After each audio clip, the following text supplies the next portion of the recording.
पुराने ज़माने की ये कहानी है। एक प्रदेश में एक व्यापारी प्रेम विवाह किया। हालांकि तब प्रेम विवाह करना कोई छोटी या आम बात नहीं थी, लेकिन फिर भी व्यापारी और उसकी प्रेमिका जो उसकी धर्म पत्नी बन चुकी थी, उनका सच्चा प्रेम देखकर लोगों ने उन्हें स्वीकार कर लिया और लोग उनके प्यार की मिसाल देने लगे। वे दोनों भी अपने प्यार से भरी नए संसार में काफ़ी खुश थे। लोग ये देखकर हैरान रह जाते कि उन दोनों में कभी किसी वस्तु या विषय को लेकर कभी झगड़े नहीं होते थे। व्यापारी और उनकी पत्नी अपनी प्यार की रोशनी सदा रोशन रहे, इसलिए एक नियम बनाया था। उन दिनों लोग रात को छतों पर मशाल जलाया करते थे ताकि घर का आंगन उजाला रहे और सोने के समय उन्हें बुझा देते। प्रेमी जोड़ी ने तय किया था कि वे जब तक साथ रहेंगे तब तक उनके घर की मशाल जलती रहेगी। अब रात होते ही पूरे प्रदेश में अंधेरा हो जाता, लेकिन मात्र इस व्यापारी का घर रोशनी से जगमगाता। इस प्रदेश का राजा एक बड़े से महल में रहता था। वह हर रात सोने से पहले अपनी रानी के साथ महल के छत पर जाकर आसमान के नज़ारे देखता था। एक बार जब राजा अपनी रानी के साथ छत पर चांद सितारे देख रहा था, तब दोनों की नज़र व्यापारी के जगमगाते घर पर पड़ी। राजा और रानी दोनों ही उसके बारे में चर्चा करने लगे। राजा ने कहा, इस प्रेमी जोड़े में पति समझदार है, इसीलिए उनका साथ अच्छे से चल रहा है। रानी राजा से सहमत नहीं थी। रानी का कहना था, जरूर पत्नी ही ज़्यादा समझदार होगी। वह पति की और घर वालों की गलतियों को नज़रअंदाज कर देती होगी। इसके बिना उनके परिवार का इतने अच्छे से चलना संभव नहीं है। राजा रानी की चर्चा बहस में और फिर बाद में झगड़े में बदल गई। अंत में राजा ने कहा, हम क्यों झगड़ा करें, एक काम करते हैं, उनकी परीक्षा लेते हैं और देखते हैं कि कौन ज़्यादा समझदार है। रानी को भी यह सुझाव पसंद आया। राजा ने उनकी परीक्षा लेने के लिए एक योजना रानी को बताई। अगले दिन योजना के मुताबिक रानी ने व्यापारी के घर एक स्त्री को भेजा। वह स्त्री व्यापारी के पास गई और बोली, मैं तुम्हारे लिए रानी का एक संदेश लेके आई हूँ।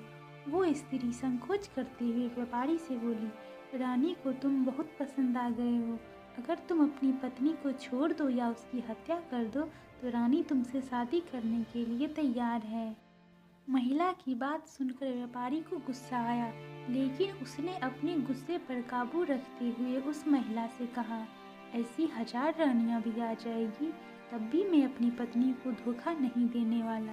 तुम मेरी तरफ से रानी से माफ़ी मांग लेना और कहना ऐसा प्रस्ताव दोबारा ना भेजे।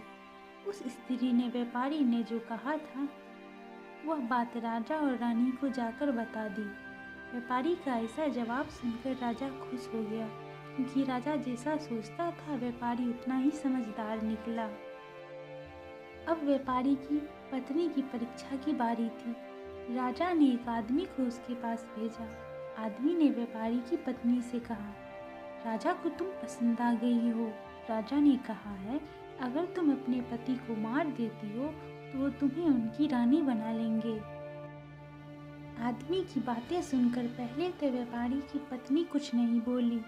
जब आदमी वहां से जाने लगा तब पीछे से व्यापारी की पत्नी ने कहा, आज रात को जब मशाल बुझ जाएगी तो समझ लेना मैंने अपने पति की हत्या कर दी है। राजा के आदमी ने इस घटना का वर्णन राजा और रानी के सामने जाकर किया।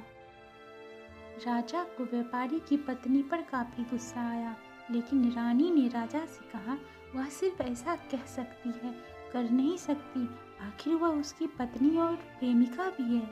राजा ने तय किया कि व्यापारी को खतरे में नहीं डालना चाहिए, इसीलिए राजा ने अपने कुछ सिपाहियों को आदेश देकर उसके घर के पास खड़ा रहने के लिए कहा। राजा ने उनको समझाया, जैसे ही व्यापारी के घर की मशाल बुझे तो तुरंत उसके घर घुस जाना और व्यापारी को बचा लेना। रात होते ही राजा और रानी अपने महल की छत पर आकर व्यापारी के घर की तरफ देखने लगे। आधी रात हो गई, लेकिन कुछ भी नहीं हुआ।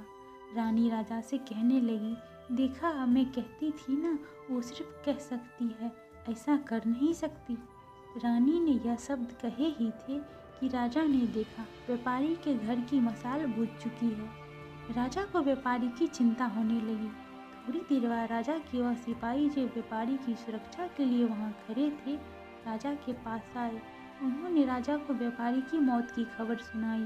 राजा ने कहा, तुम्हारे होते हुए व्यापारी कैसे मर सकता है? सिपाहियों ने कहा कि उसकी पत्नी ने दिन में ही जहर दे दिया था और रात को पति के मरने के बाद उसने घर की मसाल बुझाई, इसीलिए हम कुछ नहीं कर पाए। राजा को इस घटना से न सिर्फ व्यापारी की पत्नी बल्कि औरत जात से ही नफरत हो गई। व्यापारी की पत्नी के बेवफाई के विचार उसे पूरी रात आते रहे। राजा उस रात 1 मिनट भी सो नहीं पाया। राजा को इस बात का काफ़ी पश्चाताप हुआ कि उसकी वजह से व्यापारी को अपनी जान गंवानी पड़ी। सवेरे राजा ने अपने एक मंत्री को बुलाया और उसे आदेश दिया, मैं शिकार करने जा रहा हूँ। जब तक मैं लौटूंगा इस प्रदेश की सभी महिलाओं को गला काटकर मार देना। राजा का ऐसा आदेश सुनकर मंत्री ने राजा को काफ़ी समझाने की कोशिश की, लेकिन राजा उसकी एक भी बात सुनने को तैयार नहीं था। राजा ने उसे धमकी दी, अगर तुमने यह काम पूरा नहीं किया तो सबसे पहले मैं तुम्हें ही मौत की सजा दे दूंगा। राजा के शिकार पर जाने के बाद मंत्री काफ़ी चिंता में डूब गया। जब मंत्री को कुछ समझ नहीं आ रहा था तो वो मंत्री सीधे अपने पिता के घर गया, जो पहले राजा के पिता के यहाँ मंत्री रह चुका था और काफ़ी समझदार था। मंत्री ने अपने पिता को सारी बात बताई। बेटे की बात सुनने के बाद उसके पिता ने उसे कहा, सबसे पहले तुम कहीं छुप जाओ, क्योंकि राजा जब लौटेगा देखेगा कि तुमने उसका हुक्म नहीं माना है तो वह तुम्हें सजा देगा। मैं देखता हूँ कि राजा को कैसे समझाना है। रात को राजा जब लौटा तो उसने देखा प्रदेश में सभी महिलाएं पहले की तरह अपना काम कर रही हैं, घूम रही हैं, तो उसे मंत्री पर बहुत गुस्सा आया। हर जगह तलाश करने के बाद जब मंत्री नहीं मिला तो राजा सीधे मंत्री के पिता के घर जा पहुंचा। राजा ने मंत्री के पिता से मंत्री के बारे में पूछा। मंत्री के पिता ने राजा को शांत करने के लिए पानी दिया, बैठने के लिए कहा और बाद में राजा से पूछा कि आप क्यों सभी महिलाओं को मारना चाहते हैं। राजा ने व्यापारी वाली पूरी कहानी मंत्री के पिता को बताई। मंत्री के पिता ने राजा से कहा, आपने जो फैसला किया है मैं उसे सही या गलत नहीं बता रहा हूँ, लेकिन मैं जो एक छोटी सी कहानी जब मैं मंत्री था तब मेरे साथ घटित हुई है वो आपको सुनाता हूँ। उसे सुनने के बाद आप जो फैसला करेंगे वह हम सब मान लेंगे। मंत्री के पिता ने कहा, एक दिन मैं जंगल से गुजर रहा था।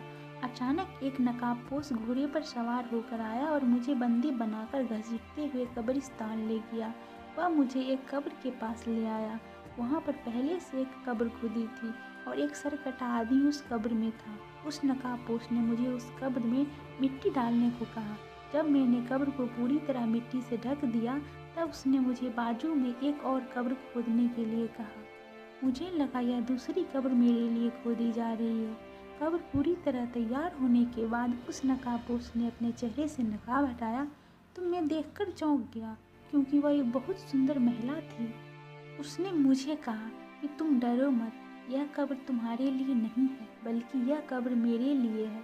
अभी अभी जो तुमने इस सरकटे आदमी को दफन किया है वह एक राजकुमार है, जिसने मुझे पाने के लिए मेरे पति की हत्या कर दी और मैंने बदला लेने के लिए उसे मार दिया। मैं अपने पति से बहुत ज़्यादा प्यार करती हूँ, इसीलिए मैं इस जन्म में जिंदा नहीं रहना चाहती और उनके कब्र के बाजू में मरकर दफन होना चाहती हूँ, ताकि अगले जन्म में फिर उनसे मिल सकूँ। इतना कहकर उस महिला ने अपनी गर्दन पर चाकू रखकर गर्दन काट ली और उस कब्र में गिर पड़ी। मेरे पास कोई दूसरा उपाय नहीं था, क्योंकि मुझे पता चल चुका था कि वह मुझे सिर्फ अपने को कब्र में दफन करने के लिए वहाँ तक ले गई थी। तो मैंने उसे दफन किया और अपने घर वापस लौट आया। महाराज, आपने जिस घटना को देखा है उसमें एक महिला ने धोखेबाजी की है, लेकिन मैंने जो कहानी सुनाई, मैंने जिस घटना को अनुभव किया, उसमें एक महिला ने अपने पति के प्यार में अपनी जान दे दी है। अब महाराज आप ही बताइए, अगर एक महिला बेवफा निकली तो क्या सभी महिलाएं बेवफा होगी? एक महिला की किए की सजा सभी महिलाओं को देना क्या उचित होगा? राजा को बूढ़े मंत्री की बात अच्छी तरह से समझ आ गई और उसने सभी महिलाओं को मारने का ख्याल अपने मन से निकाल दिया।